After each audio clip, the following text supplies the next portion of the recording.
honour. Good morning to you, Lerato. I'm thoroughly thirsty. Good morning. And as you said earlier on, that one of the things the festival seeks to do is to celebrate young artists who've excelled in various fields.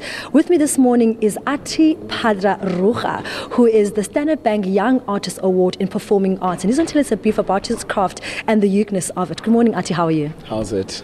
I'm really glad to be here this morning. Now, Ati, take us back to Transkei, where you grew up, and how growing up in that environment really motivated you to go into the specific craft. Well, I need to speak about the fact that I grew up in so many places. I was born in the Transkei, but I remember growing up in the Ciskei. So moving in between two republics, i.e. Bantustans, always taught me how to behave. So there used to be a checkpoint on the Kai River, whereby you actually had to show your ID and then you used to cross over to the Transkei. That's when I became a performance artist, because my parents used to just leave me at a place, and then I used to carry on in these places. I used to be left with other parents who used to take me across, but I knew how to behave, and that's what we all do. We perform every day. So that is performance art. Sorry. Now, you have a unique craft. I know that you said earlier on that it's really hard to explain what it is, but could you just tell us briefly exactly what it is that you do and how you use different things to really portray your art?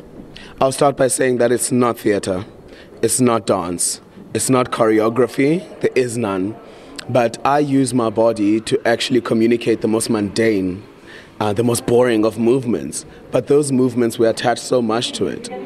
It's the morning, so we're all going to get dressed now, and that is how we perform. After we get dressed today, we're going to go out and all be performance artists.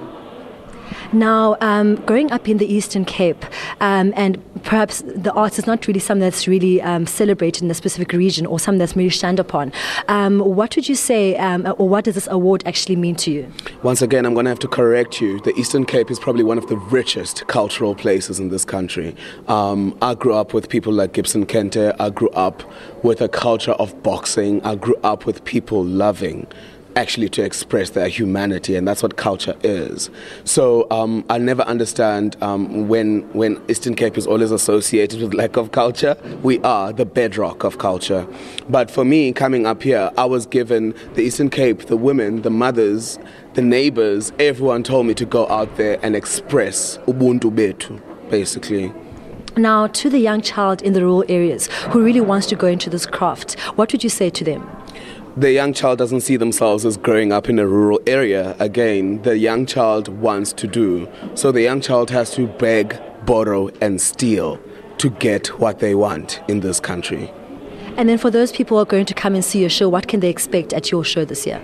To have their prejudices blown, to have a bomb placed inside of their brains, and it's going to blow up.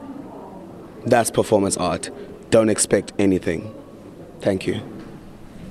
Well, that was one of the winners of the Young Artist Award, Ati Padra-Ruga, saying that if you're going to come to the show, you're going to be blown out of your mind. That's a wrap from the festival this year. I'm sure that throughout the past three hours, I've given you every single reason to come down to Grahamstown, the city of saints, to celebrate art like you've never seen it before. It's back to you in studio.